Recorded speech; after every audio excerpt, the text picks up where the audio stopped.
साथियों नमस्कार, स्वागत है आप सभी का एक बार फिर आपके अपने YouTube चैनल ऑनलाइन ITI मंत्रा में। आज की इस वीडियो से हम एक सीरीज स्टार्ट करने वाले हैं वर्कशॉप कैलकुलेशन एंड साइंस के वेरी इंपॉर्टेंट क्वेश्चनों की, यानी कि WCS के क्वेश्चनों की। ये हम किसके लिए पढ़ेंगे? सेकंड ईयर के लिए। जो सेकंड ईयर में बच्चे हैं अभी उनके एग्जाम होने हैं, CBT exam, computer based exam होना है। तो जो सभी इंपॉर्टेंट क्वेश्चन हैं सभी चैप्टरों के हम इस सीरीज में इन्वॉल्व करेंगे और मैं 100% श्योर हूँ कि जिस बच्चे ने ये पूरी सीरीज कर ली उसको कोई फेल नहीं कर सकता। ये जो मैंने क्वेश्चन लिए हैं निमी पैटर्न से लिए हैं और जो क्वेश्चन पेपर बनता है इन्हीं क्वेश्चनों में से बनता है। पिछली बार भी सारे क्वेश्चन ये जो इंपॉर्टेंट क्वेश्चन है इन्हीं में से आया था, तो अब की बार भी 110% जो क्वेश्चन है इन्हीं में से आने हैं। तो अभी कम समय बचा है, तो जितने इंपॉर्टेंट क्वेश्चन हम इन सीरीज में करेंगे, चैप्टर वाइज करेंगे, ये जरूर से जरूर आप सभी कर लें।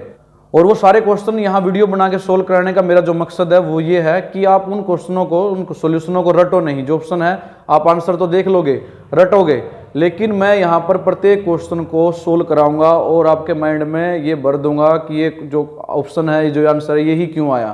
तो आपको पता होना चाहिए कि ये आंसर आखिर है क्यों, तो फिर आप जिंदगी भर कभी नहीं भूलोगे।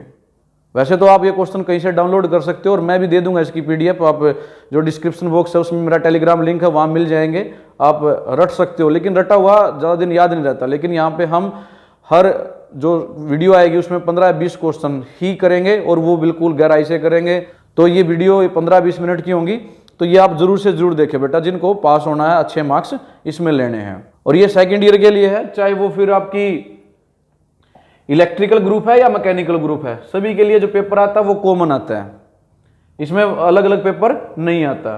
तो सेकंड ईयर की चाहे कोई भी ट्रेड है, वो सिर्फ इंजीनियरिंग ट्रेड होनी चाहिए। आपको पता ना, दो तरह की ट्रेड होती है, इंजीनियरिंग ट्रेड है, non engineering trade. Non engineering trade में तो ये WCS सब्जेक्ट है ही नहीं। इंजीनियरिंग ट्रेड में चाहे वो किसी भी ग्रुप की है, सभी में है। तो ये सभी के लिए इंपॉर्टेंट क्वेश्चन है, तो वीडियो को अंत तक जरूर देखना है।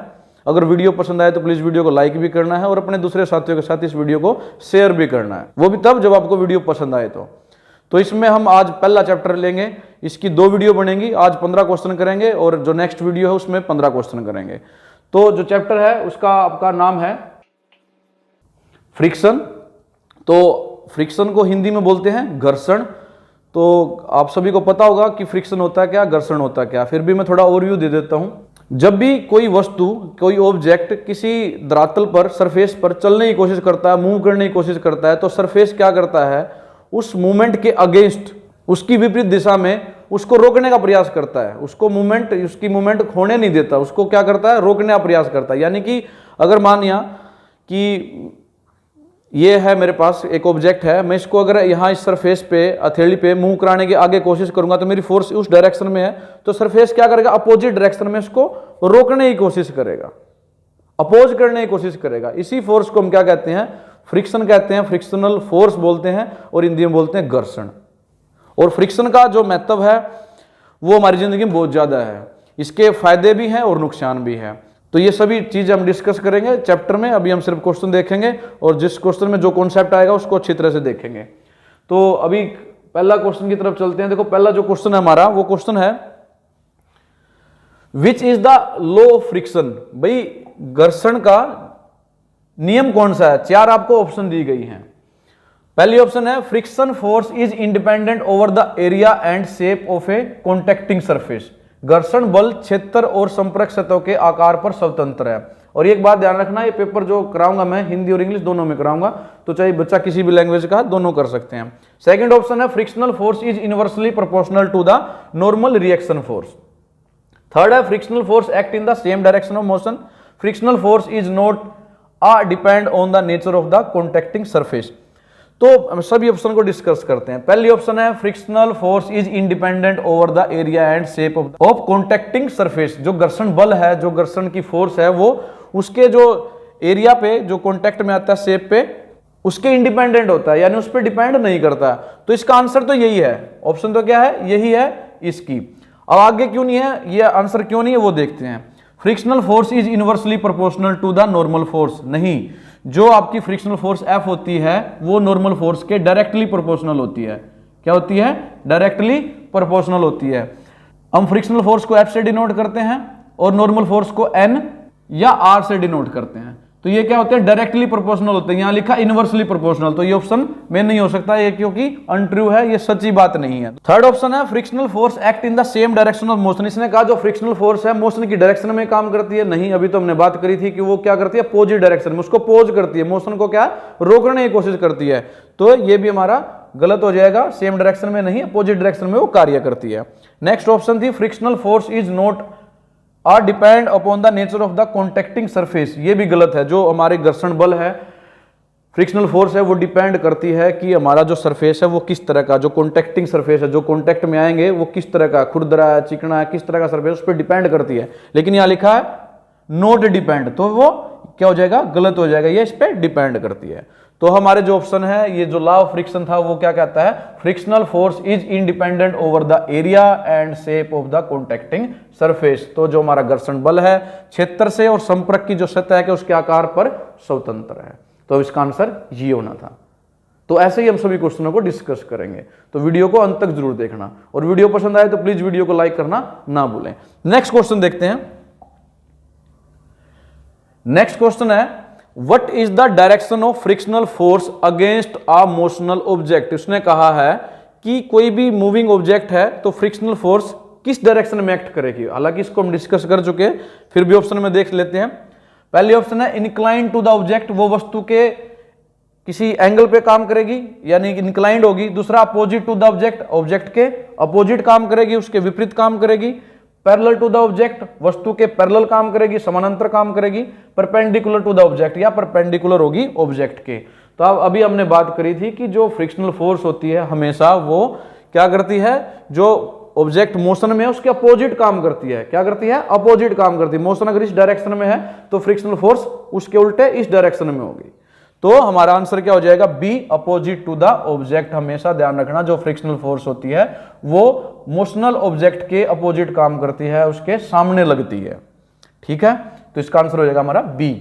नेक्स्ट क्वेश्चन है थर्ड क्वेश्चन में कहा गया है which force is directly proportional to the normal reaction between the contacting surface. कौन सा बल सीधी सतह से संपर्क के बीच में सामान्य प्रतिक्रिया के अनुपातिक होता है।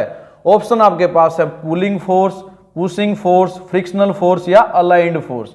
अब बात करते हैं कि एक्चुअल में ये जो चीज है नॉर्मल रिएक्शन होती क्या है। देखो, ये है हमारा ऑब्जेक्ट जिसने मूव करना है, ये है सरफेस सतह जिसके ऊपर इसने मूव करना है। मैं इस पे फोर्स लगाता हूं, इधर इसको खींचने की कोशिश करता हूं, साइड खींचूंगा, मान लिया से डिनोट करता हूं पी से, तो फ्रिक्शनल फोर्स कहां लगेगी, इसके अपोजिट लगेगी, इसकी विपरीत दिशा में लगेगी। ये लगी फ्रिक्शनल फोर्स एफ से हम डिनोट कर देते हैं और इस ऑब्जेक्ट को दे देते हैं नाम ए। तो ये हमने फोर्स इधर लगाया इसको खींचने के लिए, ये है फ्रिक्शनल फोर्स इसके अपोजिट डायरेक्शन में। और इसका जो वेट है वो एक्ट करेगा नीचे, डब्ल्यू जो वेट है, बॉडी का वेट क्या रहेगा, नीचे की तरफ रहेगा। तो इसके जो अपोजिट में काम करता है वो होता है आर, रिएक्शन फोर्स, इसको बोल सकते हैं हम। नॉर्मल फोर्स है किसके अपोजिट है, वेट के। तो इसने कहा है डायरेक्टली प्रोपोर्शनल किसके, तो जो फ्रिक्शनल फोर्स है ये किसके डायरेक्टली प्रोपोर्शनल होती है, आर के। किसके डायरेक्टली प्रोपोर्शनल होती है, आर के। यानी कि जो फ्रिक्शनल फोर्स है और रिएक्शन फोर्स है जिसको हम नॉर्मल रिएक्शन भी कहते हैं, ये एक दूसरे क्या है, डायरेक्टली प्रोपोर्शनल है। क्या ये डायरेक्टली प्रोपोर्शनल। तो क्वेश्चन में पूछा गया था which force is directly proportional to the normal reaction. तो नॉर्मल रिएक्शन हमारी क्या है, आर है, इसके डायरेक्टली प्रोपोर्शनल कौन सी फोर्स होती है, हमारी फ्रिक्शनल फोर्स होती है। तो ऑप्शन में देखो कहां पे है, सी ऑप्शन में है हमारा फ्रिक्शनल फोर्स।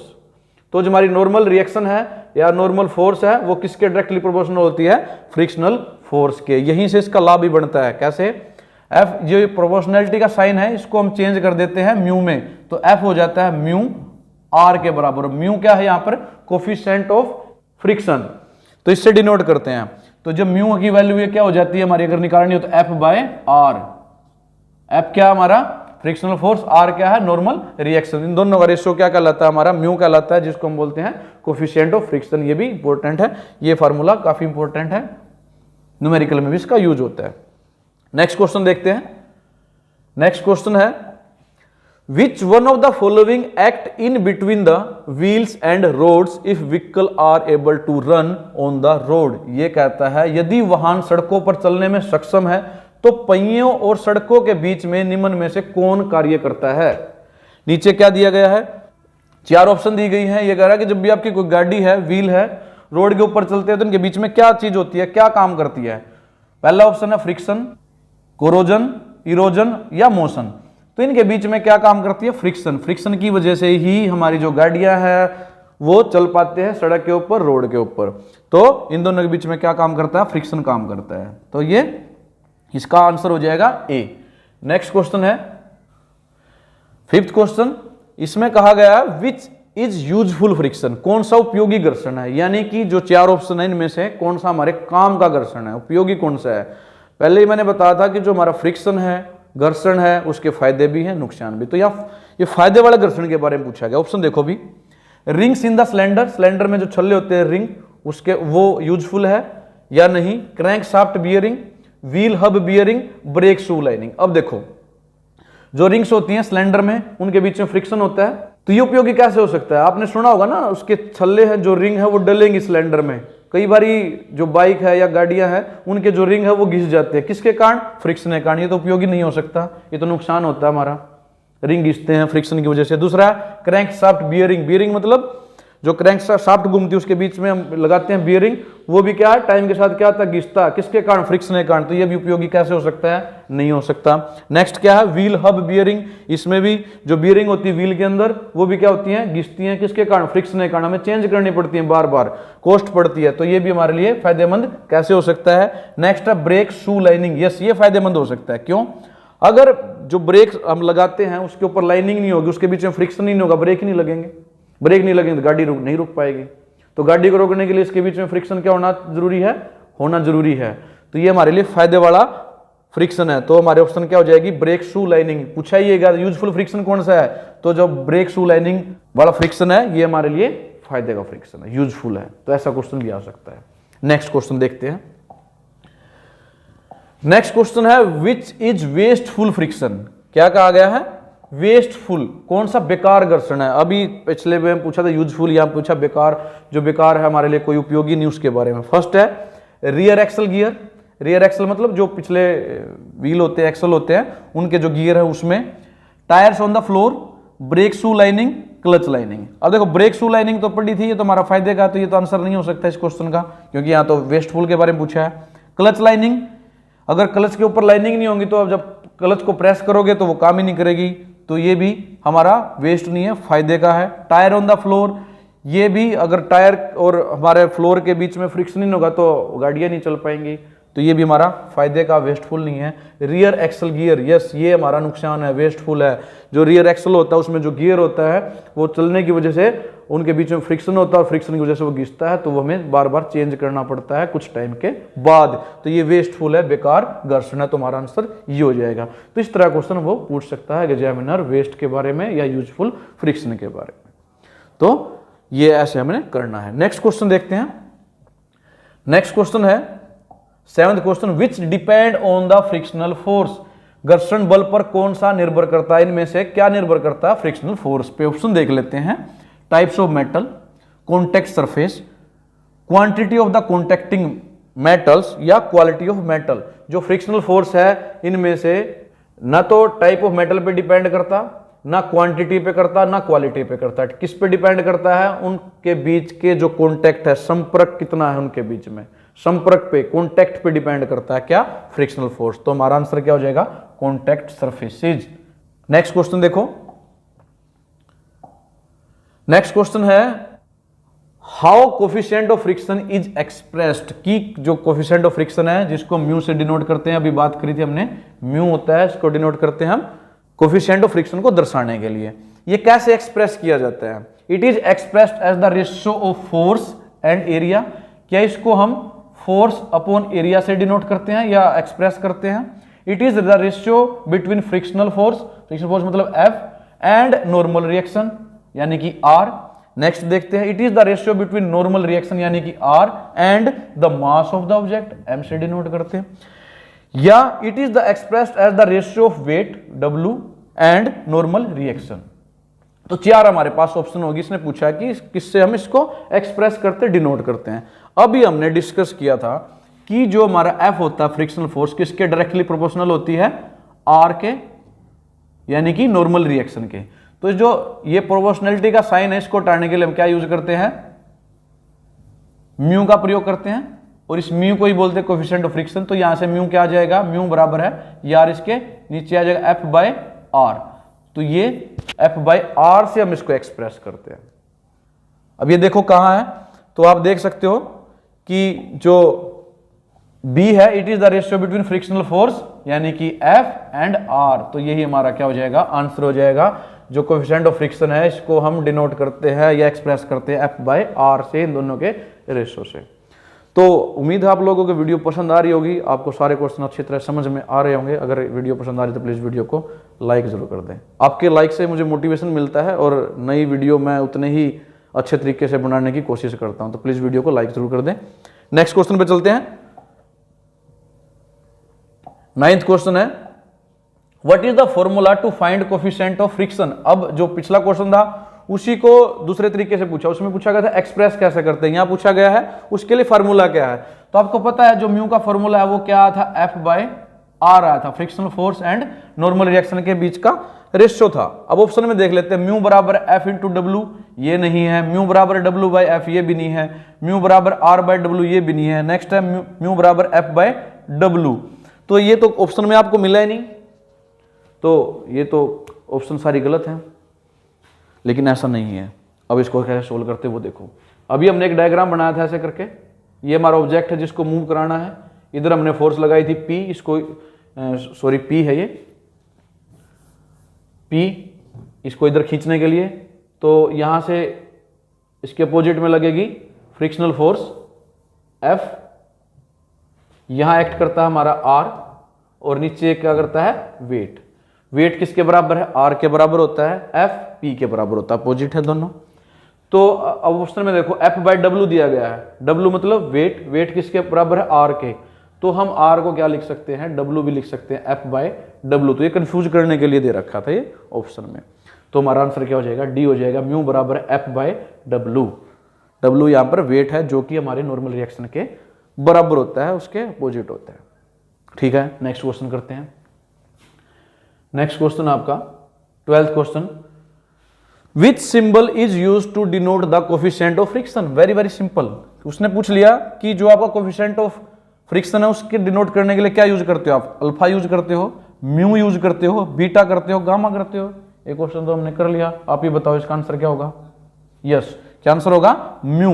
किससे डिनोट करते हैं कोफिशिएंट ऑफ फ्रिक्शन को, म्यू से, और इसका फार्मूला भी हमने किया था एफ बाय आर होता है, या एफ बाय डब्ल्यू भी हम इसको लिख सकते हैं। पिछले क्वेश्चन में हमने ये किया था।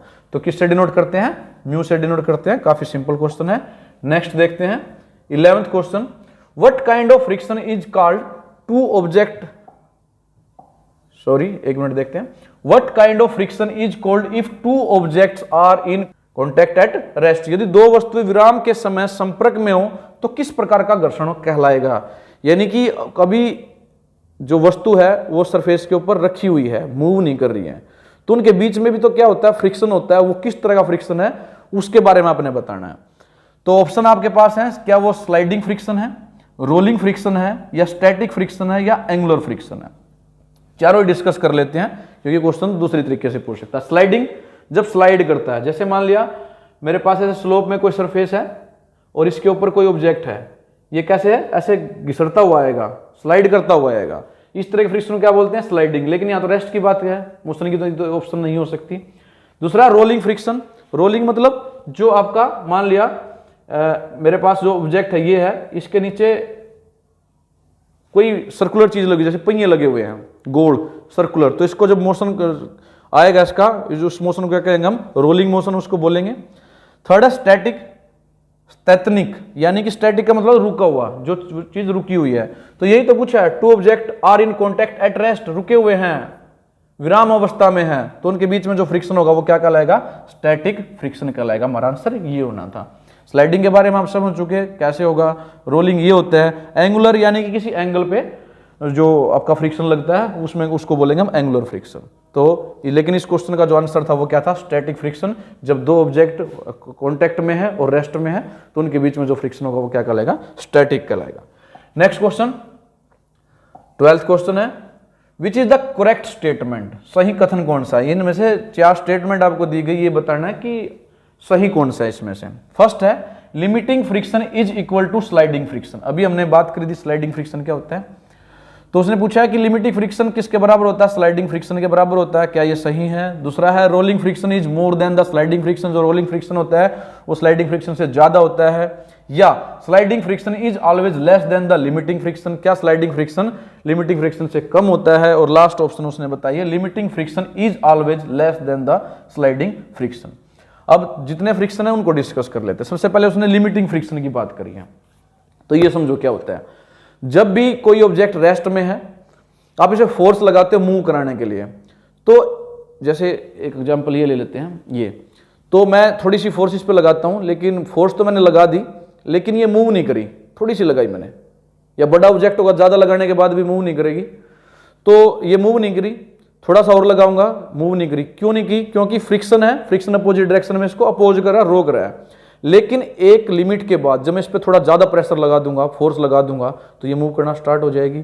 तो जिस पॉइंट तक उसने अपोज किया मूव करने से, लिमिट करके रखा, रोक के रखा, उसको बोलते हैं लिमिटिंग फ्रिक्शन। ठीक है, तो एक पॉइंट के बाद जब हम फोर्स ज्यादा लगा रहे तो मूव करना स्टार्ट, जिस बिंदु पर वो मिनिमम फोर्स जिस पे उसने मूव करना शुरू कर दिया उसको बोलते हैं लिमिटिंग फ्रिक्शन। तो जब कोई चीज आप देखते हो रेस्ट में होती है, तो स्टार्टिंग में उसको पुश करना थोड़ा मुश्किल होता है। जब वो स्टार्ट हो जाती है मूव करना, तो आप कम धक्के से, कम फोर्स लगा के भी उसको मूव करा सकते हो। तो जो लिमिटिंग फ्रिक्शन होता है वो ज्यादा होता है। ठीक है, अब देखते हैं। पहले ऑप्शन हमारी थी कि limiting friction is equal to sliding friction. कभी नहीं हो सकता। स्लाइडिंग में तो आप देखते हो कि आराम से वो मूवमेंट होती रहती है, तो मूव ही कर रहा है, तो ये ऑप्शन तो बिल्कुल नहीं हो सकती। लिमिटिंग फ्रिक्शन कभी भी स्लाइडिंग फ्रिक्शन के बराबर नहीं हो सकता। सेकंड है rolling friction is more than the sliding. अब आप देखो, एक चीज मूव कर रही है रोल करके पहियों के ऊपर, और दूसरी स्लाइड कर रही है, ऐसे खींच रहे हो आप, उसके नीचे कोई पहिए वगैरह नहीं है, तो किसमें फ्रिक्शन ज्यादा होगा? कॉन्टैक्ट किसमें ज्यादा है? स्लाइडिंग में। उसमें ज्यादा जोर लगाना पड़ेगा। अगर इसके नीचे पहिए हो, गोल्ड कोई चीज हो, तो आप उसको आसानी से मूव करा सकते हो। तो रोलिंग फ्रिक्शन नहीं हो सकता, ज्यादा स्लाइडिंग से कम होता है। तो ये स्टेटमेंट भी गलत है। रोलिंग फ्रिक्शन हमेशा स्लाइडिंग से कम ही होता है। नेक्स्ट ऑप्शन है sliding friction is always less than the limiting friction. अभी मैंने बताया कि लिमिटिंग फ्रिक्शन ज्यादा होता है मूवमेंट की बजाय, क्योंकि वो स्टार्टिंग का होता है, स्टार्टिंग फेस होता है। ये स्टेटमेंट सही है। तो स्लाइडिंग फ्रिक्शन है हमेशा कम होगा लिमिटिंग फ्रिक्शन से। जब उसने स्लाइड करना शुरू ही कर दिया, मूव करना शुरू ही कर दिया, तो वो तो लिमिटिंग फ्रिक्शन से हमेशा कम ही होगा। तो ये हमारा आंसर हो जाएगा। ये जो स्टेटमेंट है ये सही है, ये ट्रू स्टेटमेंट है, करेक्ट स्टेटमेंट है कि sliding friction is always less than the limiting friction. तो जो last statement limiting friction is always less than the sliding, इसका उल्टा है, तो ये स्टेटमेंट गलत है। तो हमारी जो स्टेटमेंट सही है वो क्या है? Sliding friction is always less than the limiting friction. तो नेक्स्ट क्वेश्चन पे चलते हैं। नेक्स्ट क्वेश्चन है हमारा,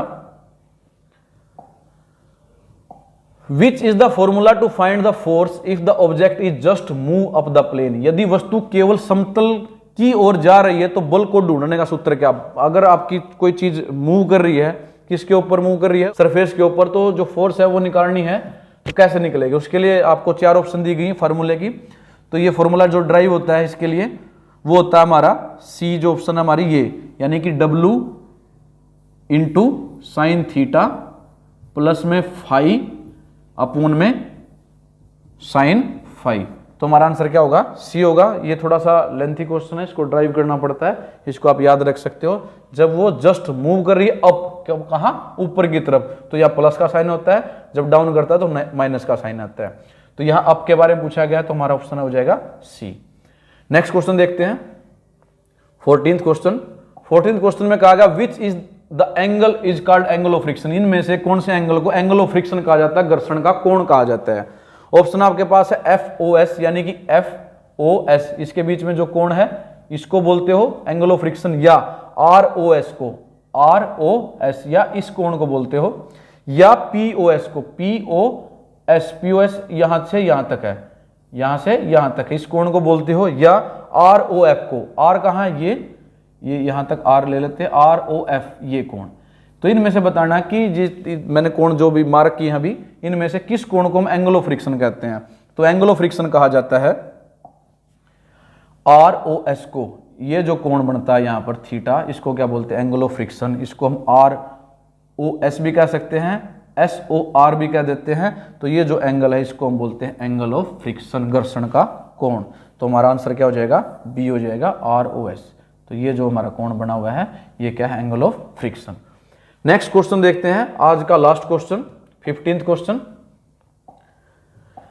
उसमें कहा गया है कि what is the coefficient of friction if the angle of friction is Q. ये यदि घर्षण कोण क्यू है, क्यू नहीं है, मिसप्रिंट है, यहां पर थीटा होना चाहिए, क्या होना चाहिए, थीटा। यदि घर्षण कोण थीटा है तो घर्षण का गुणांक क्या होगा, घर्षण का गुणांक मतलब हमारा म्यू, कोएफिशिएंट ऑफ फ्रिक्शन। अगर एंगल दिया गया है तो कोएफिशिएंट ऑफ फ्रिक्शन क्या होगा, sine theta, cos theta, tan theta या कोट थीटा। तो जो फार्मूला आपको पता है म्यू का क्या होता है, F/R। एफ को आप लिख सकते हो W यानी कि weight sine theta, divided by R को लिख सकते हो W कोस थीटा। जब उनके बीच में कोई एंगल दिया हो, इस एंगल क्या है, घर्षण कोण है, फ्रिक्शनल एंगल है, तो W से W कैंसिल हो जाएगा। Sine theta by cos theta किसके बराबर होता है, टेन थीटा के। तो म्यू किसके बराबर आ गया इनडायरेक्टली, टेन थीटा के। तो ऑप्शन में देखो टेन थीटा कहाँ पे, सी पे। तो आंसर क्या हो जाएगा, सी हो जाएगा। जो कोएफिशिएंट ऑफ फ्रिक्शन है वो किसके बराबर होता है, टेन थीटा के, अगर थीटा क्या है, हमारा फ्रिक्शनल एंगल है। तो ये थे आज के 15 इंपॉर्टेंट क्वेश्चन। तो उम्मीद है आप लोगों को अच्छी तरह समझ में आया होगा और आप कभी इन क्वेश्चनों को नहीं भूलोगे।